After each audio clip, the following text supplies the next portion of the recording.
Hello students, welcome to my class. This is Dr. Ranjini, Assistant Professor in Biotechnology, Maharani Science College for Women, Mysore. Today I am talking on microbial production of vitamins.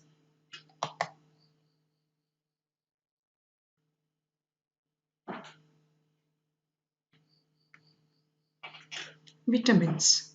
All phototropic microorganisms are capable of synthesizing vitamins. Vitamins are primary metabolites produced by the microorganism, very necessary for their normal growth and development. Apart from the vitamins, microorganism also produces other growth stimulating compounds for their vegetative growth using chemical constituents from the culture medium. So these microorganisms synthesizes the vitamins and other growth stimulating compounds for their normal vegetative growth. When the synthesis exceeds beyond their requirement, it accumulates in culture. From there, the vitamins or the other growth promoting substances will be recovered. Nowadays, the commercial exploitation of such microorganisms producing producing a large amount of vitamins are exploited, or they will be utilized for the large scale production of these vitamins. For example, vitamin C producing microorganism, vitamin B12 producing microorganism, or vitamin A producing microorganism, and riboflavin producing microorganism. So beyond their requirement, when it is produced in the microorganism, it will be accumulated in the culture or will be accumulated in the spent. So for that, for the large scale production, these microorganisms will be utilized. First we'll take up vitamin B12. It is also called as cyanocobalamin. So this vitamin B12 will be rich in the fruits like papaya and then melons. Almonds will be rich in vitamin B12. And if you consider animal-based products, it is rich in fish, meat, and eggs will be rich in vitamin B12. Apart from that, these microorganisms also has the capacity to synthesize vitamin B12. For industrial production of vitamin B12, large number of bacteria and streptomycetes will be used. The amount of vitamin B12 produced by them has been estimated about, so per liter they can produce 20 milligram of vitamin B12, and these will be used as food supplement, and it is very essential for human growth, for the normal growth of the nerve cells. Daily requirement of vitamin B12 is about 0.001 milligram. Every day we should consume at least 0.001 milligram. In human body, vitamin B12 play a very important role. It is involved in DNA synthesis, and it is also involved in energy generation during physical activity. So whenever we are involved in physical activity, energy generation require vitamin B12. It is very important in maintaining the stability of the cell membrane, covers the nerve cell, and it also acts as the messenger molecule in the nerve cells like hormones and neurotransmitter. And in addition, it detoxify the cells or the nerve cells, or it will remove certain toxic the molecules which are produced during the metabolism. This includes nitric oxide or other chemicals. Vitamin B12 deficiency causes depression, fatigue, and irreversible neurological issues. So every day we should consume at least 0.001 milligram of vitamin B12 is important. Suppose if you don't consume it every day, it results in deficiency. That includes implications will be like depression, fatigue, hypothyroidism, and irreversible neurological issues. The chemical structure of vitamin B12, it is having the cobinamide portion. It is having cobinamide portion. It is attached to the nucleotide which has 5,6 dimethyl benzimidazole as the base instead of purine and pyrimidine. It is having 5,6 dimethyl benzimidazole which will be attached to cobinamide. So this is having two portions. One is nucleotide portion and another one is cobinamide portion. When you take the cobinamide portion, it is attached to, or it is having central cobalt atom attached to the cyanide, and at the four corner it is having the pyrrole rings. So these pyrrole rings will be attached to the cobalt which is linked to the cyanide and results in the formation of the macro ring. And the remaining carbon atoms may be attached to the methyl group or other substrates. So this is the structure of the cyanocobalamin, which is very essential for the normal nerve cell structure and function. Commercial production of vitamin B12. It is produced in a continuous culture.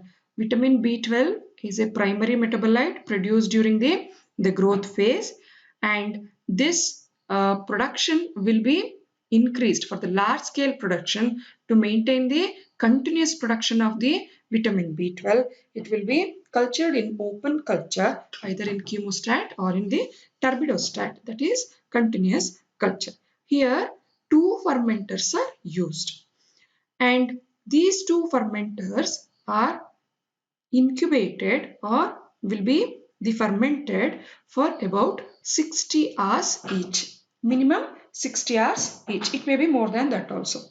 So here you have the continuous culture and you are using two fermenters, and here precaution will be taken that first fermenter will ferment anaerobically to synthesize cobinamide portion, while the second the fermenter will be maintained in aerobic condition.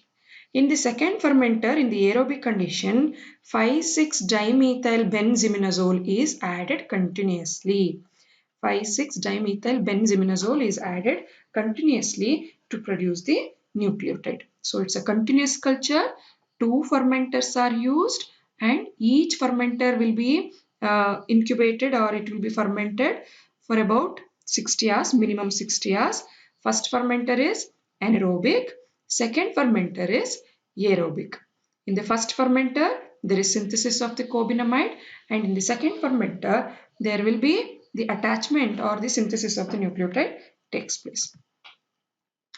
To produce the vitamin B12, media will be prepared containing glucose, corn steep, betaine and cobalt. pH will be maintained at around 7.5. Sterilize the media and you inoculate the fermenter, first fermenter, with Propionibacterium frudenrici. Which microorganism? Propionibacterium frudenrici will be inoculated to the first fermenter, which is maintained in anaerobic condition for about 70 hours. During this period, cobinamide is produced and it accumulates in broth. After that, we are maintaining the aerobic condition and we are adding 5,6-dimethyl benzimidazole. And continuously it is added and it will be maintained for about 50 hours. Aerobic condition will be maintained for about 50 hours. During aerobic fermentation, nucleotide is synthesized and it is linked to cobinamide molecule to yield 20 ppm of cobalamin. Cobalamin is not vitamin B12. You have the cobinamide molecule attached to nucleotide. So that is cobalamin. Now the cells or the the culture pH will be reduced to acidic condition of about 2 to 3, and the fermenter or the culture will be heated to 100 degree centigrade to kill the cells. After that, remove the cell debris. Whatever the filtrate you have, to that you add potassium cyanide. We saw in the structure cobalt is attached to cyanide. You add potassium cyanide around 5 parts per million to the filtrate to get cyanocobalamin. Cyanocobalamin. To avoid the oxidation, you add sodium sulfite to the cyanocobalamin solution. This prevents the oxidation of cyanocobalamin. So you have the continuous culture, two fermenters.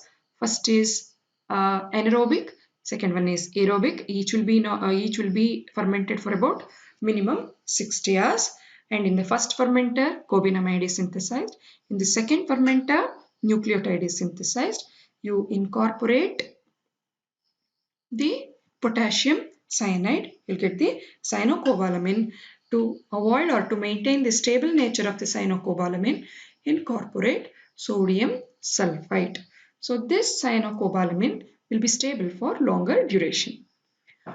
Now, by genetic engineering techniques, we can produce the mutant microorganism where they produce more vitamins than the natural parental strain. So, mutant microorganism will be prepared which produces more vitamin compared to wild strain. Example, Paracoccus denitrificans is able to produce 50,000 more times more vitamin B12 than the wild strain or the parental strain. So that is the advantage of recombinant DNA technology, where you can increase the yield of the particular metabolite. So that is regarding vitamin B12. Now we'll take up L-ascorbic acid. It is known as vitamin C. We all know about vitamin C. It is commonly used. L-ascorbic acid is the chemical name for the vitamin C, and it is a water-soluble vitamin. This play an important role. This forms a mini redox system. Redox pairs will be formed during the metabolic reaction or in the electron carrier reaction, and it is involved in reduction and oxidation reaction, and it participates in many biological processes. It is intimately involved in biosynthesis of collagen. So the collagen synthesis requires vitamin C. So this collagen is the abundant protein present in the human body. So to synthesize this abundant protein, we require more of vitamin C. Vitamin C also acts as antioxidant molecule, protects the body against carcinogenic nitrosamines and free radicals. They are produced during the metabolic reactions. So vitamin C deficiency causes the scurvy. Vitamin C is involved in, or it is participating in many reactions. It is very, very important. The deficiency causes the scurvy. Scurvy is nothing but the swelling of your gums and bleeding of the gums, and then the bone growth will be affected by the vitamin C.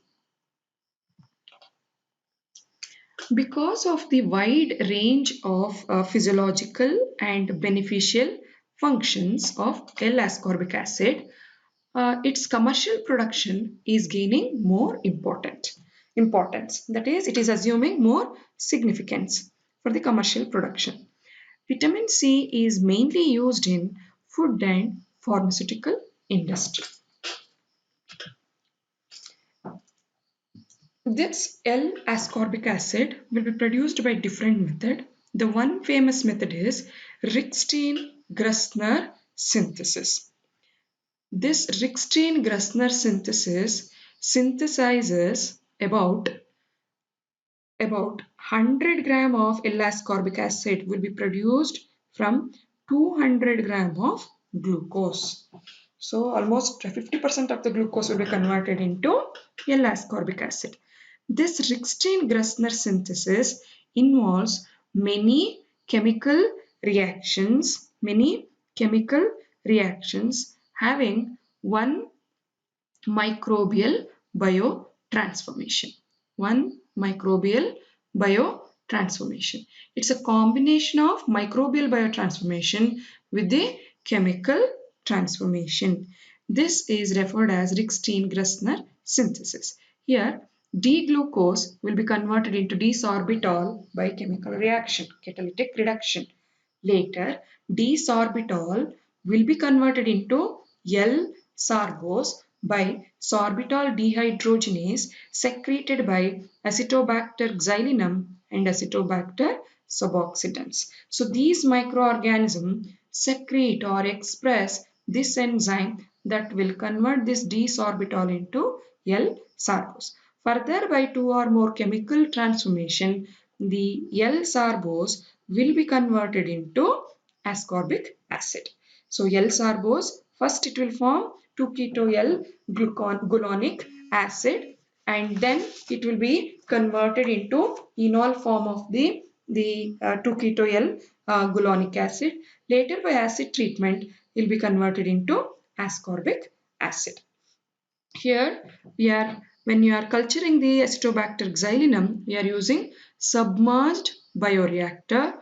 It will be grown for about 24 hours at 30 to 35 degree centigrade. This is Rikstein-Grasner synthesis. It's combination of chemical reaction and the microbial biotransformation. The another method is two-step fermentation process. Here we are using two important microorganisms to convert D-glucose into 2-keto-L-gluconic acid. Later, this will be converted into L-ascorbic acid. So, the conversion of D-glucose to 2-keto-L-gluconic acid involves two microorganisms and two fermentation processes. Hence, it is called as two-step fermentation process. Initially, D-glucose will be converted into 2,5-diketo-gluconic acid by the microorganism Erwinia species Acetobacter and Gluconobacter. But these microorganism fails to express 2,5-diketo-gluconic acid reductase. Hence, they cannot further convert this 2,5-diketo-gluconic acid into 2-keto-L-gluconic acid. It's a very important intermediate to form the L-ascorbic acid. So, the other microorganism, Corynebacterium species, has the capacity of expressing 2,5-diketo-gluconic acid reductase. So, this will be inoculated to the fermenter, and now this will convert 2,5-diketo-gluconic acid into 2-keto-L-gluconic acid. Later, this will be transformed to L-ascorbic acid. Since there are two fermentation reactions, it is called two-step fermentation process. So this is regarding two fermentation process. But in Rikstein-Grasner synthesis, we saw D-sorbitol will be converted into L-sorbose, and that is by microbial transformation. So this L-sorbose can be utilized by other microorganism, Bacillus megaterium, and this can synthesize the important intermediate, that is 2-keto-L-gluconic acid. So that is an important intermediate. Later it will be transformed into L-ascorbic acid. Another step is the L-ascorbic acid can also be produced via gulonolactone. D-glucose will be converted into L-gulonolactone through glucouronic acid and then glucouronolactone. and later L-gulonolactone dehydrogenase converts L-gulonolactone into ascorbic acid. So this is a different branch or the different process where different intermediates will be synthesized, like L-gulonolactone that will be converted into L-ascorbic acid. Here the important enzyme is L-gulonolactone dehydrogenase. Next is direct production of L-ascorbic acid. Direct production of L-ascorbic acid. Many workers or the several scientists are trying to produce their L-ascorbic acid directly from the glucose. So these scientists, they are trying to produce L-ascorbic acid directly from the glucose by growing microalgae chlorella. When chlorella is grown in the media containing glucose, it can convert glucose into L-ascorbic acid. But the main disadvantage is yield is very low. Yield is very low. Next is genetic engineering for L-ascorbic acid production. Biotechnologists have been successful in cloning and expressing the gene for 2,5-diketogluconic acid reductase. So this enzyme we saw in two-step fermentation process where it will convert the 2,5-diketogluconic acid into 2-keto-L-gluconic acid. So this enzyme has been cloned and expressed in the Erwinia herbicola. So this recombinant Erwinia herbicola can convert the glucose directly into 2-keto-L-gluconic acid. So this is certainly advantageous since metabolic capabilities of two different microorganisms could be combined in a single recombinant Erwinia herbicola.